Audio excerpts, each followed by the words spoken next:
Bonjour, bienvenue sur la chaîne sur ma Bible. Voici le résumé de la leçon 11 de l'école du sabbat pour le premier trimestre de l'année 2025. Avant d'aborder cette leçon, n'oubliez pas de vous abonner et de cliquer sur l'icône du pouce levé pour soutenir notre mission de diffusion de l'enseignement de la Bible dans le monde entier. Jésus revient bientôt. Le titre de cette leçon, que aurais-je pu faire de plus? Le texte à mémoriser se trouve dans Jean, chapitre 18, verset 37. Pilate lui dit, « Es-tu donc roi ?» Jésus répondit, « Tu dis avec raison que je suis roi.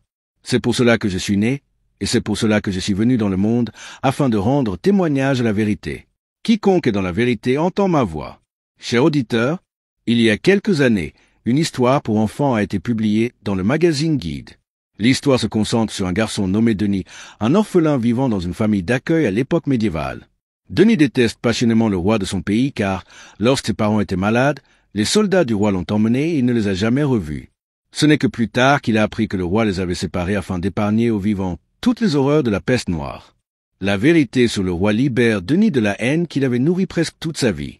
Le roi avait toujours agi par amour pour son peuple.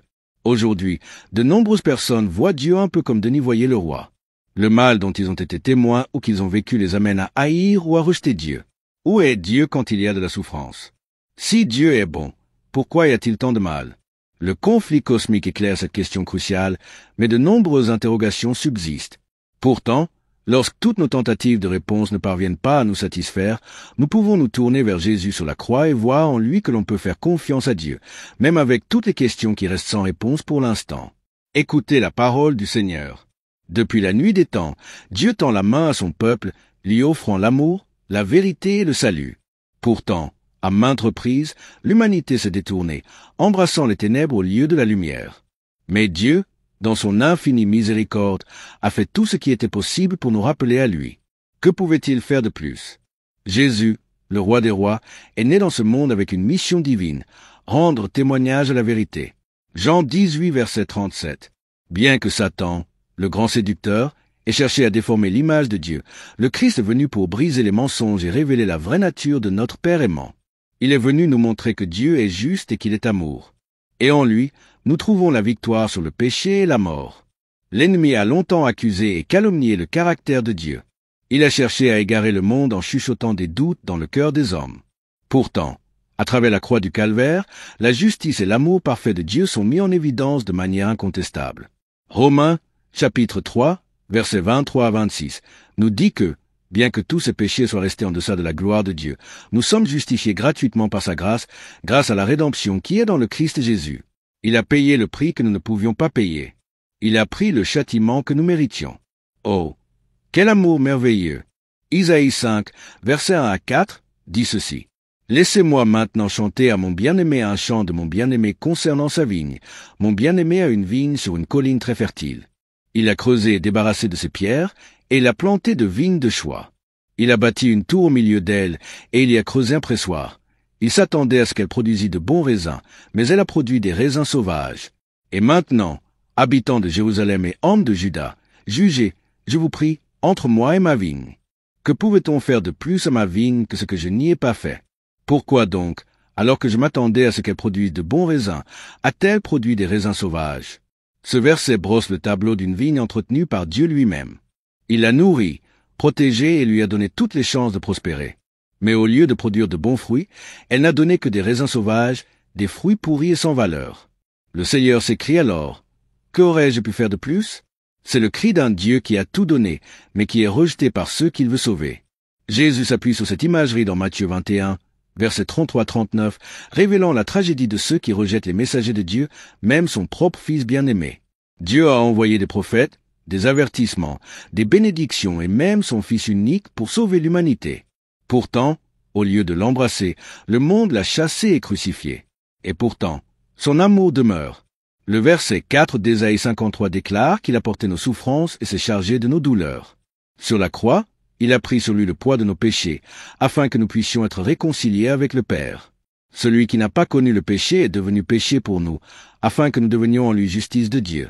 Que pouvait-il faire de plus? Chers auditeurs, comprenez-vous l'ampleur de ce que Dieu a fait pour vous?